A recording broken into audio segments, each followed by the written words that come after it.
Hello everyone, welcome to my YouTube channel for class 6 English worksheet 22 to worksheet 25 complete answers.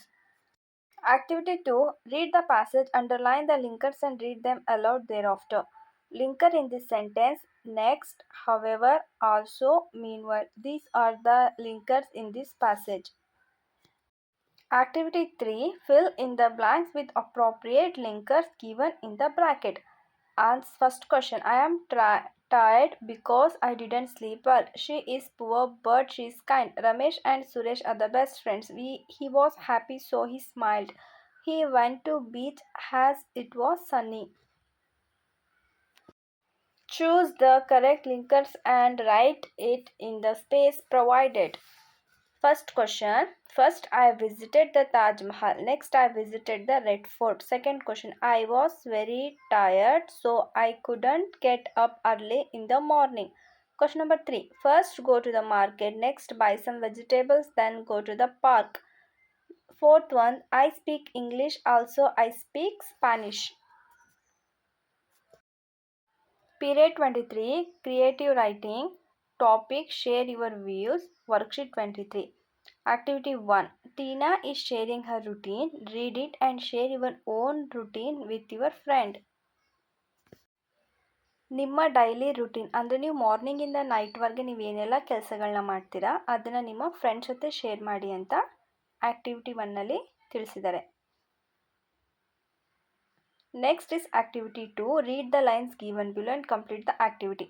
Things I do before school time. ನಾನು ಸ್ಕೂಲ್ಗೆ ಹೋಗೋಕ್ಕಿಂತ ಮುಂಚೆ ನೀವು ಯಾವೆಲ್ಲ ಕೆಲಸಗಳನ್ನ ಮಾಡ್ತೀರಾ? Wake up, brush teeth, take shower, get dressed, eat breakfast, pack the school bag, put on shoes. Next things I do after school time. ಸ್ಕೂಲಿಂದ ಬಂದಮೇಲೆ ನೀವು ಏನೆಲ್ಲ ಆ್ಯಕ್ಟಿವಿಟೀಸ್ನ ಮಾಡ್ತೀರಾ? ಮನೆಗೆ ಬರ್ತೀರಾ, have a snack, do home work, take rest, play with friends, help parents, have dinner. Things I do on the weekend. ನೀವು ವೀಕೆಂಡಲ್ಲಿ ನೀವು ಏನೆಲ್ಲ ಕೆಲಸಗಳನ್ನ ಮಾಡ್ತೀರಾ? Wake up later than usual, relaxing breakfast, complete homework, spend time with friends. SPEND spend ಅಂತ, ಅದು ಅಲ್ಲಿ speed ಅಂತ ಟೈಪ್ ಆಗಿದೆ. SPEND ಸ್ಪೆಂಡ್ ಅಂತ ಬರೀರಿ. Spend time with friends, watch TV, help parents. Next things I do on every weekend. Every ವೀಕೆಂಡಲ್ಲಿ ನೀವೇನು ಮಾಡಿ? Wake up, brush teeth, eat breakfast, get dressed, attend school, take part in school activities, come home, do homework, last is go to bed. Next ವೇನಲ್ಲಿ ನೋಡಿ, look at the pictures given below and answer the questions orally. So ಆ ಪಿಕ್ಚರ್ಸ್ನ ನೋಡಿದ್ಮೇಲೆ teachers ಅದ್ರ related ಕ್ವಶನ್ಸ್ನ ನಿಮಗೆ ಕೇಳ್ತಾರೆ. So ನೀವು ಅದನ್ನ ಓರಲ್ ಆಗಿ ಅವ್ರಿಗೆ ಆನ್ಸರ್ ಮಾಡಬೇಕು. ಇದು ನಿಮ್ಮ class room activity. Next is activity 3. Rearrange the sentence in the correct order to form a coherent story and rewrite in the space provided. First one, the boy found a hurt parrot in this garden. Next one is he took care of it and gave it food and water. Next one is after a few days the parrot's wing healed. Next, fourth one is the boy released the parrot outside. Last one is the parrot flew away and returned to visit the boy. Next one is activity 4. Even the activity read and given poem focusing on the picture. I am a flower. I love sunshine. I need water to grow and bloom. It makes me happy. Next, B1. Based on the poem Sympathy, answer the questions given below. How did the rich man react to the pain of the poet? Answer is, his looks were cold. He gave me gold, but not a kindly word. Next question. How did the poor man react to the poet's pain? Answer is, he bound my head. He gave me bread. He watched me night and day. Next question number 3. Who do you like the most, the rich man or the poor man? Answer is poor man. Last question. Why do you think we should have sympathy for others? Answer is, gold is great, but greater for his heavenly sympathy. Next, activity 5. Write a short story or the poem based on given picture. So ಈ ಪಿಕ್ಚರ್ನ ಕೊಟ್ಟಿದ್ದಾರೆ, ಇದರ related ನೀವು short ಸ್ಟೋರಿನಾದರೂ ಬರೀರಿ ಅಥವಾ ಪೊಯಮ್ನಾದರೂ ಕೂಡ ನೀವು ಬರಿಬೋದು. Answer ಆ ಪಿಕ್ಚರ್ಗೆ poem children playing running free. playing games beneath the trees. Colorful balloons rise to the sky, floating gently way up high. So ನೀವು ಬೇಕಾದ್ರೆ ಆ ಪಿಕ್ಚರ್ ರಿಲೇಟೆಡ್ ನೀವು ಸ್ಟೋರಿನೂ ಕೂಡ ನೀವು ಬರಿಬೋದು. Next worksheet 24. ಈ ವರ್ಕ್ಶೀಟಲ್ಲಿ ರೀಡಿಂಗ್ ಕಾಂಪ್ರಹೆನ್ಷನ್ ಅಥವಾ unlocking the text. First activity ಏನು ಹೇಳಿದರೆ, read the following story allowed, ಅಂದರೆ ಈ ಒಂದು ಸ್ಟೋರಿನ ನೀವು ಕಂಪ್ಲೀಟಾಗಿ ಓದಿ ಅಂತ. Next main is find out the different character that appears in the story. ಈ ಒಂದು ಸ್ಟೋರಿಯಲ್ಲಿ ಬರೋ ಡಿಫ್ರೆಂಟ್ ಕ್ಯಾರೆಕ್ಟರ್ಸ್ ಅಂದರೆ ಪಾತ್ರಗಳ ಹೆಸರನ್ನ ನೀವು ಇಲ್ಲಿ ಬರಿಬೇಕು. ಏನೆಲ್ಲ ಪಾತ್ರಗಳು ಬರುತ್ತೆ, ಒಂದು ವಾಷರ್ ಮ್ಯಾನ್, ಇನ್ನೊಂದು ಟೋಂಕಿ. ನೆಕ್ಸ್ಟ್ ಒಂದು narrate the story to everyone in your own words. ಇದು ಚಿಲ್ಡ್ರನ್ಸ್ ವರ್ಗ ಅಂದರೆ ಸ್ಟೂಡೆಂಟ್ ಆ್ಯಕ್ಟಿವಿಟಿ. ನೀವು ನಿಮ್ಮ ಒಂದು ಭಾಷೆಯಲ್ಲಿ ನಿಮ್ಮ ಕ್ಲಾಸ್ಮೇಟ್ಸ್ಗೆ ಈ ಒಂದು ಸ್ಟೋರಿನ ಓದಿ ಅರ್ಥ ಮಾಡಿಸ್ಬೇಕು. Next activity 2, look at the news papers provided by your teacher and answer the following question. So teacher ನಿಮಗೆ ಯಾವ್ದಾದ್ರು ನ್ಯೂಸ್ ಪೇಪರ್ ಕೊಟ್ಟಿರ್ತಾರೆ. Write down the title of the news paper name. ಯಾವ ನ್ಯೂಸ್ ಪೇಪರ್ ಆದರೂ ಸರಿ, ಡೆಕ್ಕನ್ ಹೆರ್ಲ್ಯಾಂಡ್ ಆಗಿರ್ಬೋದು, so ಈ ಥರ ಪ್ರಜಾವಾಣಿ, ವಿಜಯ ಕರ್ನಾಟಕ, ಯಾವ ಪೇಪರ್ ಆದರೂ ಒಟ್ಟಲ್ಲಿ ಇಂಗ್ಲೀಷ್ ಪೇಪರ್, ಆ ಪೇಪರ್ ನೇಮ್ನ ಅಲ್ಲಿ ನೀವು ಬರೀರಿ. Next identify the date. ಯಾವ ಡೇಟ್, ನಾವು 4/6/2024 ಪೇಪರ್, ಅಥವಾ ನೀವು ಯಾವ ಡೇಟ್ ಓದ್ತಿರೋ ಆ ಪೇಪರ್ ಡೇಟ್ ಬರೀರಿ. Next read the headlines of today's news paper. ಏನಿದೆ, western railway introduce 98 special train. So ಈ ಥರ ಒಂದು ನೀವು ನ್ಯೂಸ್ ಪೇಪರ್ದ ಹೆಡ್ಲೈನ್ನ ಕೂಡ ನೀವು ಅಲ್ಲಿ ಮೆನ್ಷನ್ ಮಾಡಿ. ನೆಕ್ಸ್ಟ್ ಇದು ಆ್ಯಕ್ಟಿವಿಟಿ 3. ಇದು ಒಂದು ಸೂಪರ್ ಮಾರ್ಕೆಟಲ್ಲಿ ವೆಜಿಟೇಬಲ್ಸ್ ಆ್ಯಂಡ್ ಫ್ರೂಟ್ಸ್ ಮೇಲೆ ಇರೋ ಆಫರ್ಸ್ ಮತ್ತು ಅದರ ಪ್ರೈಸ್ದು ಒಂದು ಇದು ಲೇಬಲ್ ಆಗಿದೆ. ಸೊ ನೀವು ಇದು ಹ್ಯಾಂಡ್ ಬಿಲ್ ಇದು. ಈ ಒಂದು ಬಿಲ್ ಬೇಸ್ ಮೇಲೆ ಅವರು ಕೆಲವೊಂದು ಕ್ವಶನ್ಸ್ನ ನಿಮಗೆ ಕೊಟ್ಟಿರ್ತಾರೆ. ಸೊ ನೀವು ಅದನ್ನು ಕ್ವಶನ್ಸ್ಗೆ ನೀವೇನು ಮಾಡಬೇಕು, ಆನ್ಸರ್ ಮಾಡಬೇಕು. Next is list out the vegetables in this hand bill. So ಈ ಹ್ಯಾಂಡ್ ಬಿಲ್ಲಲ್ಲಿ ಯಾವ ವೆಜಿಟೇಬಲ್ಸ್ ಇದ್ರೆ ಅಂದರೆ ತರಕಾರಿಗಳು, ಆನಿಯನ್, ಕಾಲಿಫ್ಲವರ್, ಕುಕುಂಬರ್. ಅದು ಬಿಟ್ಟರೆ ರಿಮೈನಿಂಗ್ ಏನಿದೆ ಅದನ್ನ ಬರೀರಿ. Next list out the fruits. ಯಾವ ಹಣ್ಣುಗಳಿದೆ, pomegranate, pineapple, banana and orange.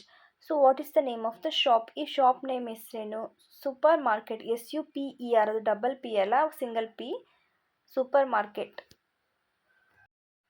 Already 3 ಕ್ವಶನ್ಸ್ಗೆ ನಾನು ಲಾಸ್ಟ್ ಒಂದು ಕ್ಲಿಪ್ಪಲ್ಲೇ ನಾನು ನಿಮಗೆ ಎಕ್ಸ್ಪ್ಲೇನ್ ಮಾಡಿದ್ದೀನಿ. ಸೊ ಇಲ್ಲಿ name other advertisement hand bill. ನೀವು ಯಾವ ಥರ ಅಡ್ವರ್ಟೈಸ್ಮೆಂಟ್ ಹ್ಯಾಂಡ್ ಬಿಲ್ಸನ್ನು ನೋಡಿರ್ತೀರಾ, ಸೊ ಅದ್ರ ನೇಮ್ನ ನೀವು ಇಲ್ಲಿ ಬರೀಬೇಕು. 10% off on kids wear. So ಈ ಥರ ಹ್ಯಾಂಡ್ ಬಿಲ್ಸ್ಗಳನ್ನ ನೀವು ನೋಡಿರ್ತೀರಲ್ವ, ಸೊ ಅದ್ರ ಒಂದು ನೇಮ್ನ ನೀವು ಇಲ್ಲಿ ಮೆನ್ಷನ್ ಮಾಡಿ. ನೆಕ್ಸ್ಟ್ ಈ ಆ್ಯಕ್ಟಿವಿಟಿ 4 ಇದೆ. Write a paragraph or a story 5 to 6 lines.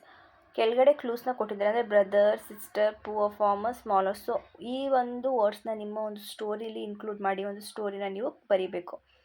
In a small house on a edge of a village lived a poor farmer with his son and daughter. Though they had listened to it, and orphan went to bed hungry, the siblings never stopped dreaming big.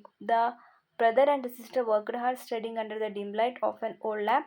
After helping their father in the fields, one day the boy came first in school, bringing even joy to their struggling family.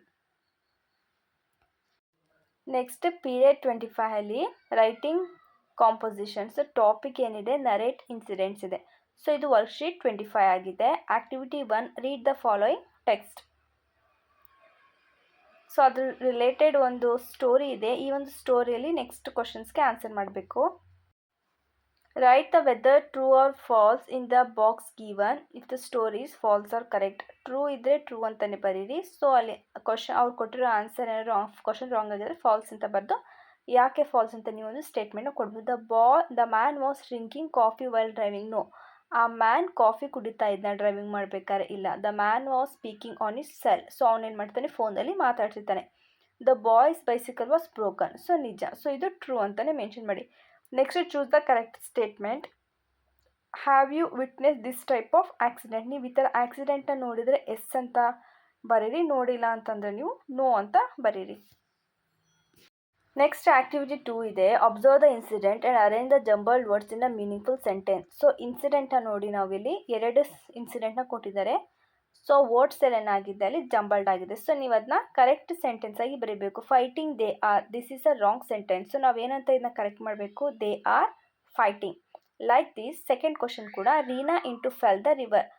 This one is also wrong sentence. You have to write Reena fell into the water.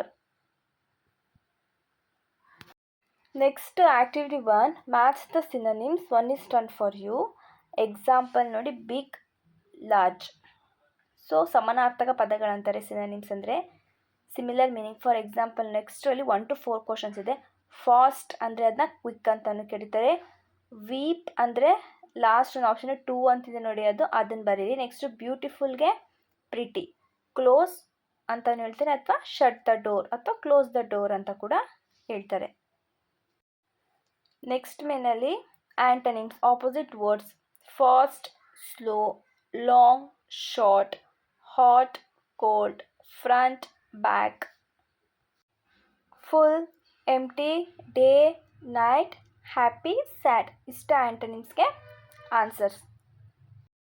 Next activity 3, choose the correct answer and write the synonyms in the space given below. Large ಅಂತಂದರೆ bake, ಸಿಕ್ ಅಂದರೆ hill ಅಂತ, little ಅಂದರೆ small ಅಂತ ಅರ್ಥ, shut ಅಂದರೆ close ಅಂತ ಅರ್ಥ. Next main, select the right antonyms in the given space. Inside, opposite word ಇನ್ಸೈಡ್ಗೆ ಔಟ್ಸೈಡ್. ಸೊ ಹೆಲ್ತಿ ಅಂತ ಇದ್ದರೆ opposite words unhealthy. Light, opposite word dark. ಇದು ವರ್ಕ್ಶೀಟ್ 25 ತನಕ ಆನ್ಸರ್. ಈ ವಿಡಿಯೋ ಇಷ್ಟ ಆದರೆ ಲೈಕ್ ಮಾಡಿ, ಫ್ರೆಂಡ್ಸ್ ಜೊತೆ ಶೇರ್ ಮಾಡಿ, ಹಾಗೆ ನನ್ನ ಚಾನಲ್ನ ಸಬ್ಸ್ಕ್ರೈಬ್ ಮಾಡಿ. Thank you.